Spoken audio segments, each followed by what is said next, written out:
This is a call to action. I'm trying to build a full list of people that have been markled, and I need your help. Open up a dictionary I've likely vandalized, and you'll find the definition of markled. Markled, verb. Informal, pop culture, definition. To experience a notable personal or professional setback following a public or perceived association with Prince Harry and Meghan Markle, particularly in a way that prompts online speculation that the affiliation contributed to the misfortune. Usage? After their company folded months after that Sussex podcast deal, fans joked they'd been markled. Origin? Early 2020s, coined by internet commentators tracking the careers and reputations of individuals once connected to the Duke and Duchess of Sussex. Of course, I'm here to discuss Jessica Mulroney, Meghan's former BFF, 100% markled, by the way.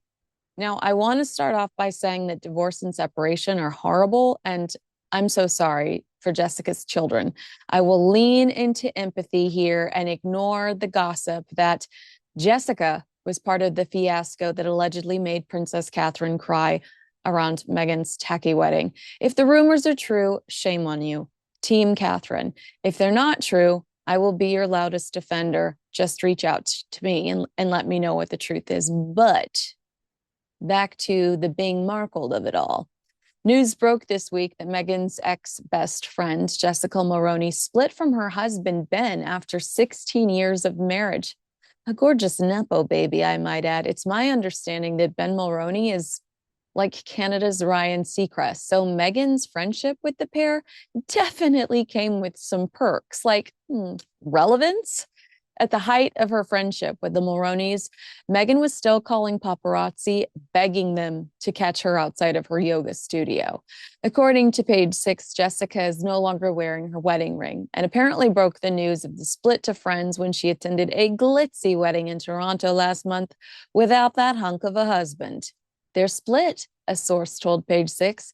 Jessica seemed sad, but also relieved to have some clarity. Another insider in the know confirmed they separated some time ago. Ben, the son of a former prime minister, so also a stellar political contact for Meghan, hasn't been seen on Jessica's Instagram since March of 2024. Back in the day, Jessica was among the select group aware of Harry and Meghan's secret relationship and Harry's discreet trips to Toronto. She also played a key role in Meghan's life by styling her for the couple's engagement photos at Kensington Palace in November 2017. Their bond was so strong that Mulroney's daughter, Ivy, served as a bridesmaid in the Sussex's wedding in May 2018, while her twin sons, Brian and John, participated as page boys. Things publicly broke down between Meghan and Jessica when a Canadian influencer accused Mulroney of racism back in 2020. Mulroney evoked Meghan Markle in her apology/defense, and things went south from there. For the record, I absolutely don't believe that Jessica is racist. The exchange was tense and unnecessary, and Jessica learned her lesson. I think that she learned a pretty tough lesson in the process. Meanwhile, reports surfaced that Meghan used this as her opportunity to bail after feeling like Jessica was monetizing their friendship. Oh, imagine that. The woman who hates royalty, who insists on calling herself the Duchess of Sussex and has crest-like logos all over the loose fruit spread she's selling while she's pushing her proximity to the British royal family. I mean, if somebody knows about monetizing a relationship, it's Meghan Markle. It's my understanding, though, that Meghan was almost resentful of Jessica because her star began to rise after the royal wedding, despite Jessica already being so well connected thanks to her husband and his family that had previously opened multiple doors for Meghan Markle. She became jealous, is what I understand. Or what does Maureen Callahan always say? Maureen Callahan always says, like, it's my opinion, or she says something cute. A source told Page Six Jessica was upset that she couldn't get a job after Meghan dumped her. She's become a toxic socialite. However, others shared real sympathy for the stylist and revealed at one point that she was on intense antidepressants and her husband had to quit his job to support her. Ben told a friend, at the time, I would wake up and Jess wouldn't be in bed and my mind would go to the worst place. But The Daily Mail points out that these two are clearly not friends anymore. It's Jessica's face on the phone when Meghan is conveniently recording her own engagement, or should I say second engagement. But Jessica is nowhere to be seen elsewhere in the Harry and Meghan Netflix docuseries. Jessica and Ben were so instrumental in the early stages of Harry and Meghan's secret relationship, yet there's no mention of them in Spare. Jessica hasn't appeared on any of Meghan's podcasts or during the Loose Fruit Spread infomercial, now known as With Love Meghan. All signs point to Splitsville. Verdict? Markled. Meanwhile, back in August of 2024, Meghan and Jessica's mutual friend, Sophie Trudeau, announced her separation from then Canadian Prime Minister Justin Trudeau after 18 years of marriage.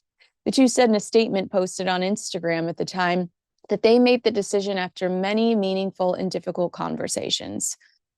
Sophie actually appeared on a cringeworthy episode of Meghan's Spotify podcast, Archetypes, titled Good Wife, Bad Wife, Good Mom, Bad Mom, before it was canceled, obviously. But things have seemed to have cooled down between the poolside besties in the years since. While Meghan once boasted about her close bond with Sophie, referring to her as a dear friend whom she absolutely adores, in August of last year, Sophie gave an awkward 3-word response about their friendship. I know her, Sophie simply told the Times of London. It's like the opposite of the cold Mariah Carey. I don't know her. I know her. Oh, girl, I know her. According to Page 6, she did not gush back about the mom of two and mentioned that the pair haven't spent much time together. Markled. A new addition to the club is late-night talk show host and sometime comedian Stephen Colbert. I will never forgive Stephen for his behavior towards Catherine, Princess of Wales, in the weeks leading up to her cancer announcement. He made cruel jokes at her and her family's expense and family friends' expense while gleefully hosting Prince Harry on his show. Mess with Kate, meet your fate. Last month, it was announced that The Late Show with Stephen Colbert is being canceled by CBS, and no, it has nothing to do with President Donald Trump. This is what we like to call Markled. It seems like everyone that has sided with Harry and Meghan have failed spectacularly or had drama come their way. Shout out to Lily's godfather, media mogul Tyler Perry, recently accused of sexual assault. Earlier this year, actor Derek Dixon filed a $260 million lawsuit against Perry in Los Angeles, accusing him of sexually assaulting him during his time working on the TV series The Oval and Ruthless. He further alleges that Perry promised him career success, but responded with increased harassment, assault, and retaliation after Dixon rejected what he described as unwelcome advances. The lawsuit cites several incidents where Perry allegedly sexually assaulted Dixon. The actor accused Perry of interrogating him over his sexual interests in a trailer on the set of The Oval before pinning him to a wall and fondling him. Dixon said he refused the advances and left the trailer. Perry's attorney has strongly denied the claims, dismissing the lawsuit as a money-driven scam. But this isn't the first time Perry has been accused of bad behavior. Back in December of 2023, actor Christian Keyes made allegations of sexual harassment by an unnamed Black Hollywood billionaire during an Instagram live session. Many speculate he was referring to Perry, given their history of collaborating. What about Sussex bestie James Corden? What if you could delay your next 2 mortgage payments? That's right. Imagine putting those 2 payments in your pocket and finally getting a little breathing room. It's possible when you call American Financing today. If you're feeling stretched by everyday expenses, groceries, gas, bills piling up, you're not alone. Most Americans are putting these expenses on credit cards, and there doesn't seem to be a way out. American Financing can show you how to use your home's equity to pay off that debt. You need to call American Financing today before before you get to a point where you can't make those payments. Their salary-based mortgage consultants are helping homeowners just like you restructure their loans and consolidate debt, all without upfront fees. And their customers are saving an average of $800 a month. That's like a $10,000 raise. It's fast, it's simple, and it could save your budget this summer. Call before it's too late. 866-887-1201. That's 866-887-1201, or visit americanfinancing.net/unfiltered. Corden attended Prince Harry and Meghan Markle's wedding in 2018, remember? Since Harry relocated to the States, Corden and Harry filmed a segment on his Late Late Show where they explored Los Angeles. Harry peed in a stranger's home, and they FaceTimed with Meghan Markle. Off camera, Corden and his family had a lovely hangout with the couple at their Montecito home, as reported by E! Online. James Corden began hosting the Late Late Show in 2015 and quickly rose to become one of television's most beloved late-night personalities. However, by the time he stepped away in 2023, public sentiment had noticeably shifted, with his popularity appearing to decline significantly. He was even banned from a restaurant in New York. Markled. Katy Perry and Orlando Bloom. Despite Orlando Bloom playing a painfully annoying Harry in a short-lived HBO series, Prince Harry claimed Orlando had his back and frequently called him to warn him about lurking photographers in the neighborhood. And despite Katy being critical of Meghan's wedding dress to Entertainment Tonight, Meghan and Harry jumped on a private jet to Vegas to watch astronaut Katy sing to a giant turd in a toilet bowl. I'm not kidding. Google the pictures. Katy and Orlando were spotted at Ellen's house, along with Harry and Meghan. Then Katy played the Invictus Games, and I would love to tell you that everyone lived happily ever after, but Ellen's fled the country. We'll get to that in a second. And Katy and Orlando have since split. Katy was crucified for going into space, and her last album was a mega flop. Markled, up one side and down the other.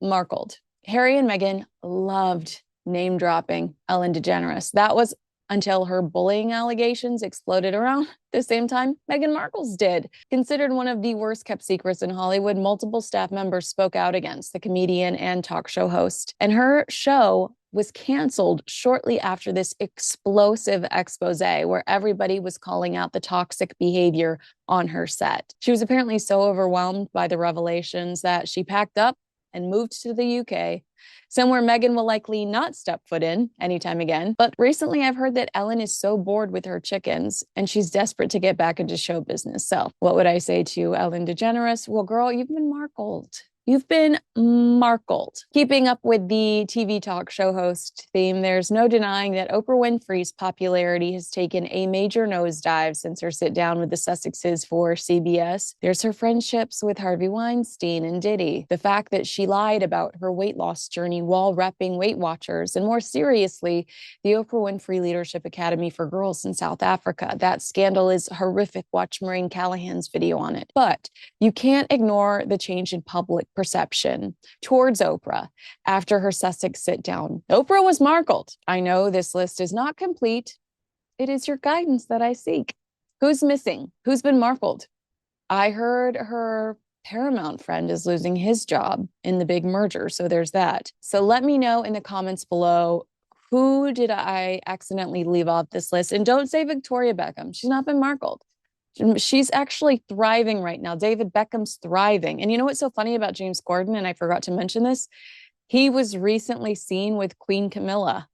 So like, he's done with them. He wants to be with the working royals. He wants to be back with the A-team. But I'm talking about people that their jobs professionally and personally, privately, have seemed to fall apart after they take a stand or in any way, shape, or form side with Harry and Meghan. That's the definition I'm looking for. Man, I know that this list is longer than I just gave you. So if I forgot a name, make sure you leave it in the comments below. And this is a bigger list that I will expand on in the future.